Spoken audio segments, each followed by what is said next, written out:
Ya, kembali bersama kami pemirsa di Tokoh Kita, masih bersama dengan Pak Menteri. Pak Menteri, tadi saya ingin menyinggung masalah adanya seperti raja-raja kecil di daerah gitu, dengan adanya otonomi daerah, sehingga mereka merasa memiliki sendiri, merasa berkuasa atas daerahnya, sehingga ya itu bisa melakukan seenaknya begitu, dalam tanda kutip, sewenang-wenang. Termasuk ada juga beberapa permasalahan seperti adanya gizi buruk yang di Asma, tapi kok tampaknya tidak ada laporan sampai ke pusat begitu, baru ramai sekarang ini gitu. Apa yang sebenarnya terjadi, Pak? Konsekuensi otonomi daerah yang berimplikasi dengan kesepakatan bagaimana undang-undang yang ada bahwa memilih kepala daerah melewat pilkada langsung. Itu tujuannya adalah supaya masyarakat di daerah itu bisa memilih pemimpinnya di daerah. Yang dia tahu daerah, tahu permasalahan daerah, baik secara geografis, secara budaya. Begitu dia jadi kepala daerah, dia tidak gagap. Nah, beda kalau zaman Orde Baru kan ditunjuk. Orang dari Jakarta, dari mana bisa. Nah, kalau pilkada kan tidak.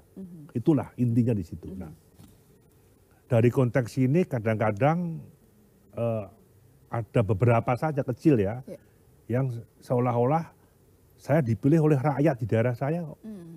Saya nggak perlu, kalau dia wali kota bupati, saya nggak perlu dengan gubernur, apalagi menteri. Seorang gubernur pun juga ada yang saya dipilih oleh masyarakat di daerah saya kok, nggak perlu saya menteri. Gitu. Tapi harus ingat bahwa pemerintah itu satu.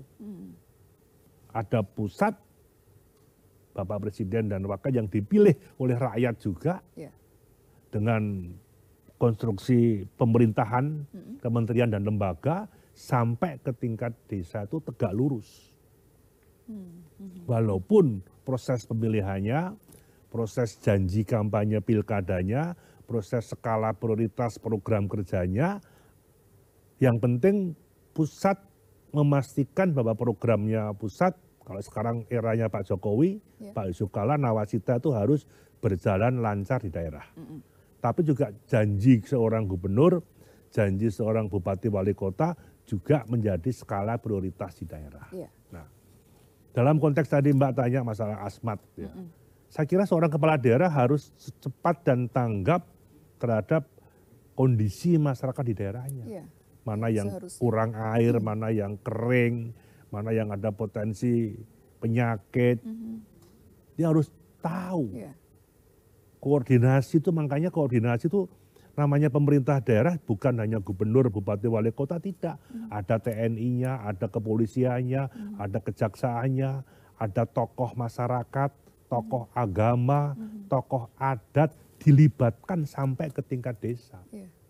Untuk mencermati gelagat perkembangan dan dinamika yang ada.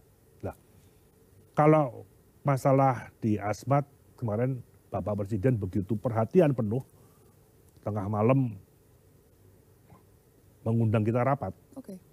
Baik Bupati Nduga yang berdekatan dengan Asmat, Bupati Asmat, Pak Gubernur, saya Mendagri, Ibu Menkes, Ibu Mensos, Bapak Kepala Staf, kita diskusi hampir 2 jam lebih. Ya. Apa kendalanya? Anggaran ada. Anggaran otonomi untuk kesehatan di Papua itu di atas 2 triliun.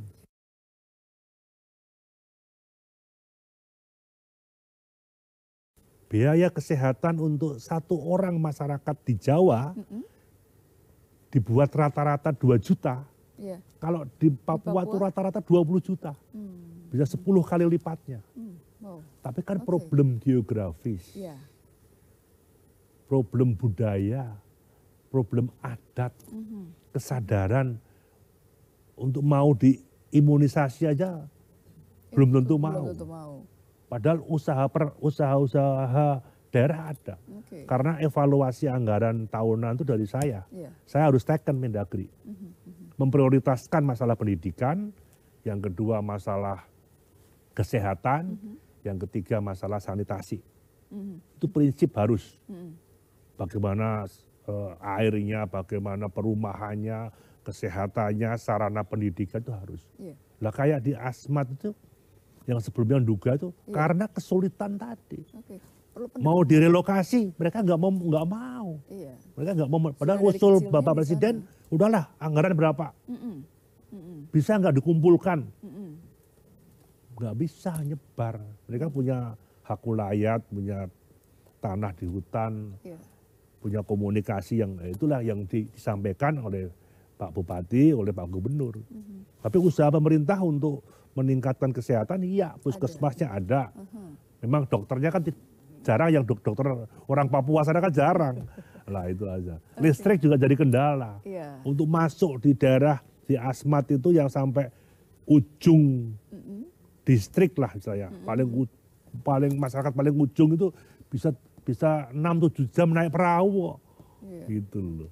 Speedboat, belinya BBM juga Mahal sekali, berapa kali lipat. berat juga. Iya, Ya iya, itu. iya. Kendalanya saya kira banyak. Oke. Tapi ini saya kira Bapak Presiden sudah mengambil kebijakan meminta pengerahan TNI ya, yang dengan cara gaya TNI, biar Mensos turun, Ibu Menkes turun, ya setidaknya bagian daripada warga kita yang terus kita monitor. Oke. Atau juga perlu pendekatan budaya, antropologis gitu untuk memberikan pemahaman, pengertian mereka mengenai hidup yang sehat. Iya, memang sesuai dengan kondisi itu geografis, ya bukan? harus. Jadi masyarakat Papua ke depan harus modern, harus maju. Iya. Soal tidak boleh meninggalkan identitas dan jati diri sebagai masyarakat Papua, iya. Tetapi masalah kesehatan, masalah pendidikan, masalah hidup yang layak, masalah gizi, Iya. itu harus menjadi perhatian pemerintah. Tugas pemerintah memberikan jaminan, memberikan pelayanan kepada seluruh masyarakat dimanapun dia tinggal. Supaya dia terjamin. Minimal standarnya ya kesehatan, gizi itu aja. Iya. Ya ini memang ya, itu kalau kata Pak Gubernur, ya sering ada kejadian begitu. Oke. Tapi ini kan harus bagaimana cara Supaya tidak penanggulangannya. terulang lagi, Ya. begitu ya. Apakah, kan nggak mungkin kita ada pengadaan helikopter yang luar biasa untuk bisa setiap saat terjun, kan? Iya. Helikopter ada, tapi kan terbatas gitu Iya. loh. Nah, Iya. Iya. Belum medan atau geografisnya iya, juga. padahal sekarang Pak Jokowi udah membangun infrastruktur ekonomi dan sosial.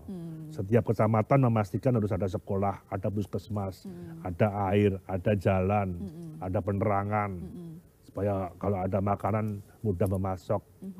Tapi kan apalagi di sana ya, di Jawa saja kadang-kadang kita juga masih sulit. Iya. Di Jakarta aja masih ada loh rumah yang belum punya WC sendiri. WC dengan yang higienis gitu ya, sesuai Iya. standar begitu ya. Bisa Mbak bisa lihat di Beberapa perkampungan. daerah barat, daerah pinggir-pinggir masih ada itu loh. Apalagi yang secara geografis jangkauannya sulit, Iya.